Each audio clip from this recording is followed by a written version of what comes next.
The road was quiet. Too quiet. The kind of quiet where even the wind seemed careful not to speak. Sunlight spilled across the empty highway, warm and gentle as if nothing in the world could possibly be wrong. And yet, behind a dusty rear window, a small hand was shaking.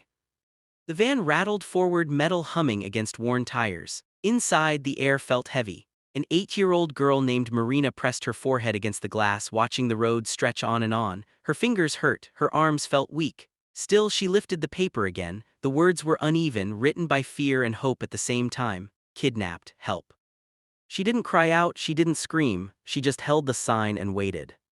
Minutes passed, maybe longer. Time felt strange now. Every passing second felt like it might swallow her message before anyone could see it. The world outside looked normal, peaceful fields, blue sky, no sign that a child's life was quietly falling apart inside a rusty white van. Then, on the side of the road, a group of motorcycles stood still like dark shadows in the sun. 4 men rested beside them, talking about nothing important. Leather jackets, heavy boots, faces shaped by years of wind and choices. People often crossed the street when they saw men like them. People made quick judgments. As the van rolled by, one of the men lifted his head. Grant Maddox didn't know why he looked up. Maybe it was the way the van slowed for just a second. Maybe it was instinct. His eyes narrowed, cutting through dust and glare. And then he saw it. A small face, pale, frightened, and a piece of paper pressed to glass. He didn't speak, he didn't move right away, he just stared, his chest tightening in a way he hadn't felt in years. Beside him, the others noticed too. Silence fell between them. Silas straightened, Rowan's calm eyes sharpened. Breyer stopped smiling. They had all seen it. No one asked questions, no one needed explanations. Helmets went on, engines came alive, the stillness shattered. Inside the van, Marina flinched as the engine sped up. The man driving muttered under his breath, hands tight on the wheel. Trevor Calling had convinced himself no one noticed anything anymore. People looked away. People stayed quiet. That belief had kept him calm, until now, until motorcycles appeared in his mirrors, growing larger with every second. Marina's heart raced. She didn't know who was chasing them. She didn't know if it meant danger or safety. But she saw something she hadn't felt since this began. She saw refusal. Those bikes weren't slowing down. They weren't turning away. They were coming closer.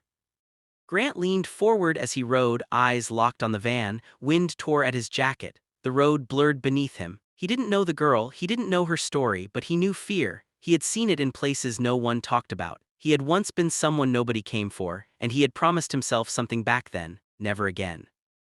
The van swerved as Trevor noticed he was being boxed in. Panic made his movements sharp and careless. Rowan moved smoothly to block the lane ahead. Silas pushed from the side, steady and relentless.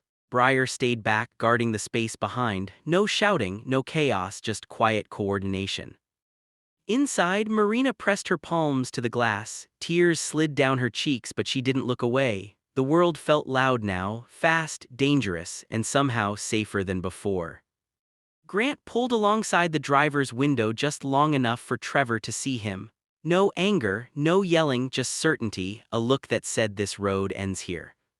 The van jerked and skidded to a stop on the gravel shoulder. Dust rose into the sunlight, hanging in the air like a held breath. Everything stopped at once.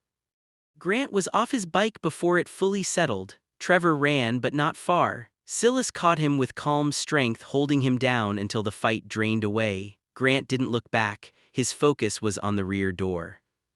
Inside, Marina stepped back unsure. Her legs trembled. Her breath came in short bursts. Then the door opened and sunlight flooded in, warm, real, gentle. She didn't think, she just ran. Grant caught her easily, lowering himself so she didn't feel small. She buried her face into his vest, her sobs quiet and tired, like she had used up every tear already. He held her carefully as if she were something precious he had been trusted with for only a moment. For a long second, no one spoke. Grant looked down the empty highway, dust settling back onto the road. Something inside him shifted. He had spent years believing the world was harder than kindness, that doing the right thing came too late, but here, in the middle of nowhere, a small act had changed everything. Later, when Marina was safely back in her mother's arms and the van was nothing more than a memory, the bikers stood outside their clubhouse. The road was quiet again, sunlight steady, ordinary. Grant watched the distance, knowing people would still judge them by their jackets, their scars, their bikes. That was fine. They didn't need applause, they knew what they had done. Sometimes the ones who look the roughest are the ones who refuse to look away. Sometimes courage is loud and fast, and sometimes it's just a child holding up a piece of paper believing someone will care. If this story stayed with you, take a moment to like it, share it with someone who needs hope today, and subscribe for more quiet, soulful stories like this. In the comments, leave just one word: courage.